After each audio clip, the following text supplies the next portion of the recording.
So this is the first video of the shadow integration program, and it's all about dreams, synchronicities, and the shadow. This particular video is. So this video focuses on what function dreams and synchronistic symbols that pop up in daily life can offer you to get a deeper awareness and contact with the shadow, and why that's a valuable thing to do.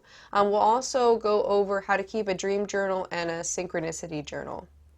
Alright, as a bit of a precursor to this video, I want to lay down the bare bones of what the shadow is and what parts of ourselves exist in the shadow. So the shadow refers to the parts of ourself that we've repressed, forgotten about, or just not yet realized. And this can happen due to a variety of reasons where we lose sight of those shadow aspects. So the first one, and probably the most well-known one, is trauma.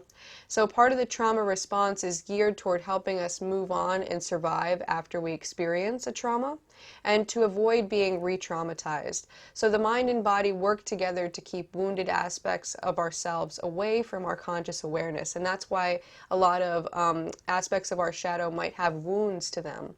Another one is worldview. So if we have certain beliefs about the way that reality works, certain parts of our personality may actually end up in the shadow simply because it doesn't line up with the way we typically think about reality and our place in it. And it will create an intellectual blind spot to parts of ourselves. So not so much an emotional blind spot, but one that's more intellectual in nature. We're just not looking in those parts of ourselves because we don't know that they exist.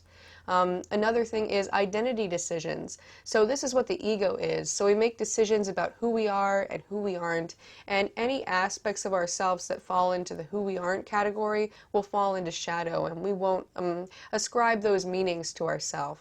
But there are also more reasons as well. Now, we often think about the shadow as being certain undesirable traits that we have, but it's more accurate to think of shadow aspects as being like little mini personalities that are fragmented off and hidden in the shadow. So if you can imagine like a little person hiding in the dark. Now, these aspects have their own thoughts, wants, needs, memories, wisdom, feelings, coping mechanisms, perspective, and everything that your conscious personality has. They're like little identities unto themselves, and their main MO is to try to cope, heal, and be integrated with the conscious identity. And they often attempt to communicate with our conscious awareness through dreams, but can end up expressing in unhealthy ways in daily life due to maladaptive coping mechanisms and the unconscious nature of the aspect. So if a shadow aspect has dealt with the trauma of abandonment, let's say, it may influence the conscious personality to become really clingy and fearful in relationships. They also often work in opposition to the wants and needs of the conscious identity, as their wants and needs differ.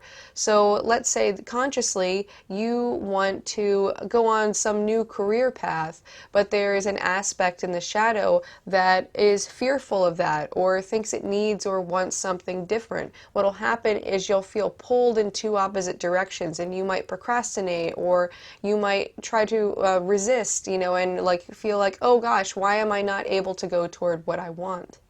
Alright, now so if you look at this picture of a bunch of shadows, I thought it was a good symbolic representation of what happens in the shadow. So all the shadow aspects internally, they interact with one another in a variety of ways, just like people interact with one another in a variety of ways. So some shadow aspects might have a symbiotic relationship when their needs and wants converge with one another, and some shadow aspects might have an adversarial relationship when their needs and wants are in opposition to one another.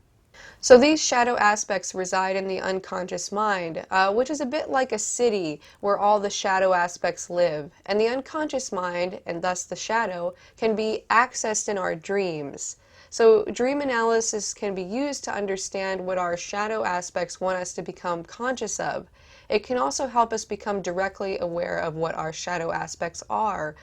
Think of dreams as the liminal space between the conscious and the unconscious mind. It's a liminal space in that it's a meeting place where it is possible for these two normally separate parts of ourselves to meet. It's a bit like the less common situation where the moon is out in the early evening when it's still light out. So you can think of a dream as a temporary collaborative space that both the conscious and the unconscious mind hang out in during REM sleep. Also, every person, object, or setting in a given dream is a symbol that serves as a direct reflection of aspects of yourself.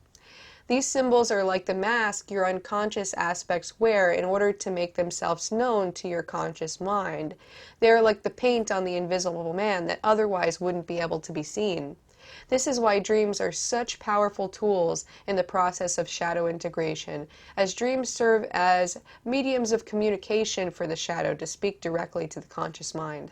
Alright, so this is an image of an acrobat in the liminal space, so the in-between space between the two trapeze. I think of this image as a good representation of the challenge of remembering dreams. The dream is like the acrobat, which has to swing from the unconscious mind to the conscious mind. So when we remember a dream, it is cleared the jump, and when we don't, it's like we lose the dream, the acrobat falls. So the key here is to train the conscious mind to attune itself deeper to the unconscious mind through intention, and paying attention to your inner life and valuing your dream life really helps those trapeze to come together closer, so that acrobat is more likely to make the jump. Now, I like to think about the external universe having a mirrored relationship to the internal universe in terms of vastness. So just like the universe stretches on and on into the furthest reaches of outer space, our internal universe stretches inward to the furthest reaches of inner space, from the personal to the transpersonal layers of consciousness. So, like the outer world, the inner world of the unconscious mind is home to many things. So I refer to this inner space as the internal landscape, which includes the personal consciousness, which are things you know about yourself and the world. So it's not just your ego, it's not just your identity, it's things that you know in general. And then you have the personal unconscious. Now this includes things you don't know about yourself, like repressed aspects and untapped potential. So this is largely the home to the shadow. And finally, there's the collective unconscious, which is home to all collective psychic phenomenon like archetypes and transpersonal wisdom. So dream symbols are often derived from these three layers of the internal landscape. Alright, so if you look here at this image, it's an image depicting these three layers of consciousness. Now, as you may notice, the collective unconscious is shared, which means it's transpersonal. Most shadow work is done on the level of the personal consciousness, but shadow work and dream work can also help you become more conscious of the transpersonal layers of consciousness as well. Alright, so now that we know generally about the relationship between dreams and the unconscious and what kind of value knowing these things and exploring these things can confer to us, let's talk a little bit about keeping a dream journal. So first and foremost, I'd say the number one benefit of keeping a dream journal is that the conscious mind will be more primed to invest and remember its nightly collaboration with the unconscious mind. And if the conscious mind invests, there will be a better transfer of memory. Also, keeping a dream journal allows you to go back and analyze the dream, which we'll be doing quite a bit in this program. It will also help you map your dream patterns over the course of time so you can see if similar themes or symbols arise. And the more the conscious mind listens, the more the unconscious mind speaks. So in terms of maximizing your dream journal success, you want to be sure to keep a pencil and a composition notebook that you can't tear the pages out of right next to your bed at arm's length. And that way you can record your dreams quickly and while you're still in bed. So before going to bed, set an intention to remember your dreams. This can be something very simple like saying, I will remember my dreams tonight. Or you can even think that internally. Also, if you happen to wake up in the middle of the night after having had a dream and want to get back to sleep quickly, I recommend jotting down at least 5 words to jog your memory about the dream for when you wake up later. Now, the dream will be freshest in your mind when you first had it and thus ideal to record right away, but more realistically, if you wake up at 4 a.m., you probably won't want to get up and write your whole dream down. So this gives you something to remember the dream by and kind of gives you a little bit of a key to that memory. Also, be sure to record your dreams before you get up out of bed in the morning. When you first wake up, you're closer to the dream state. So dreams are easier to remember then. But once you get up and get into the active brainwave state, the dream memory slips further away. So you want to record the dream as close to waking as you possibly can. Now, in terms of how to record your dreams, I recommend writing your dreams in the first person present tense. So that means instead of writing in the past tense like I was walking down the hallway toward my bedroom, you can write it in the present like I am walking down a hallway toward my bedroom. So you're writing as though the dream is happening to you in real time. This keeps you immersed in the experience of the dream as you write, and it reactivates the dream memories as you go back and read and analyze the dream as well. So this immersion in the dream is something that we'll do our best to maintain when we do the dream work as well, and we'll talk a little bit about that in the future. Also, be sure to number, title, and date your dreams as you record them, as it makes it easier to map and talk about. Alright, so now I want to shift gears a little bit to the topic of synchronicity. So this is another area that we'll treat a lot like dream work, but we'll be using the recurring themes and symbols that pop up in everyday life instead of the symbols that show up in dreams. So Jung defines synchronicity as the coming together of inner and outer events in a way that cannot be explained by cause and effect, and that is meaningful to the observer.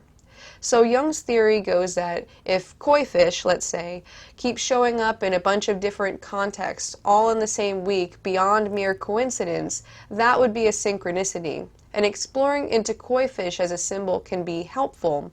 So we can think of these synchronicities a bit like dream symbols in terms of our ability to both derive meaning from and project meaning onto them. Also, synchronicity is said to be a reflection of the internal landscape that shows up in the external landscape.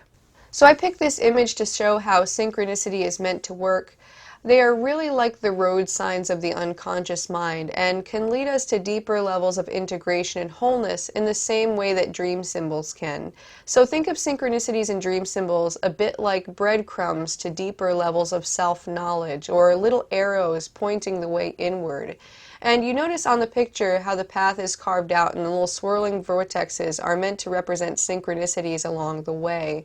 And so I think about sort of starting to tune into your dreams, starting to tune into synchronicities, are actually a way of kind of getting on in the river and then having the river take you downstream to personal growth. Now, the way I see it, there are two possibilities with synchronicity. The first is an interpretation of synchronicity as a direct psychic link between the psyche and the world, where things in our unconscious mind literally manifest into reality. The second is an interpretation where synchronicity is a type of confirmation bias, where you simply are becoming more aware of the presence of certain symbols, and you happen to be noticing symbols and events that happen to coincide with the content of the unconscious mind. Now, we don't have to get into any beliefs with this at all. It can be one way or the other, whichever one you're more comfortable with. Either way, synchronicity still functions the same way and has the same value to the experiencer, as either way, it's an outer recognition of the content of the unconscious mind. So it's important to pay attention to when symbols keep popping up again and again. For example, for a time I was having a lot of symbols of Saturn coming up everywhere, and lots of symbols around sacrificing bears, strangely enough. And in researching these symbols, I found a lot of poignant themes to my life. So the theme around Saturn was all about considering the limitations of life and letting go of what's stifling me. And the killing the bear synchronicity largely had to do with sacrificing certain protective tendencies that I had that stifle my own vitality. And so looking into these symbols and understanding the context of the synchronicities that I was experiencing actually really helped me sift through a lot of things during this time. So it was a real big helper for my shadow work practice.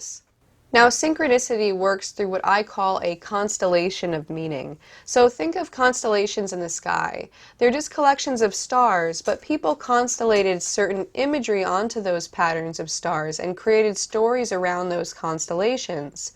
So constellation is when you take an ambiguous phenomenon and you ascribe meaning to it. And the subconscious mind goes in and sort of fills in the blanks, thus revealing more about the mind of the constellator than the thing itself. So you see in the images here that we have some tarot cards, which we'll work with later, and we have an ink blot test, a tea leaf reading, which was an old divination practice, and some clouds in the sky, which the mind is good at finding images within.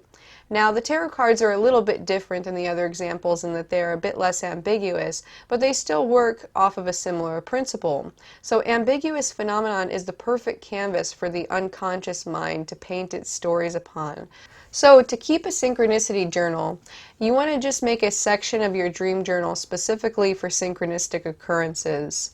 Also, you want to have a system for jotting down your synchronicities as they happen. So either recording them in your phone or carrying post-it notes or a small notepad with a pen. Then, as you go through your day, you just jot them down, like just a couple words here and there. So it's not a huge interruption, so you're more likely to continue doing it. Then when you get home and you have time to fill in your synchronicity journal, you can add information about the synchronistic occurrence and be as detailed as you can. Then you want to also take inventory of what you were thinking and feeling at the time and your feelings about the symbolism itself. And this also allows you to look into the symbolism later and find what personal and collective meaning may be constellated onto the symbol for you. Okay, so that's it for the first video lesson. Your homework from here is to get a composition notebook that you can't tear pages out of. I know that I'm terrible about getting those little spiral notebooks, and then I always end up using it for other purposes. So you want to designate this composition notebook specifically for your dream journal and your synchronicity journal and nothing else. You also want to get a folder to keep your coursework in as we go through the course, because we'll have some paperwork that will go in there later in terms of creating shadow profiles and some other things as well. And of course, if you have any questions, feel free to email me at thediamondnetchannel@gmail.com, and I'll see you in the next video.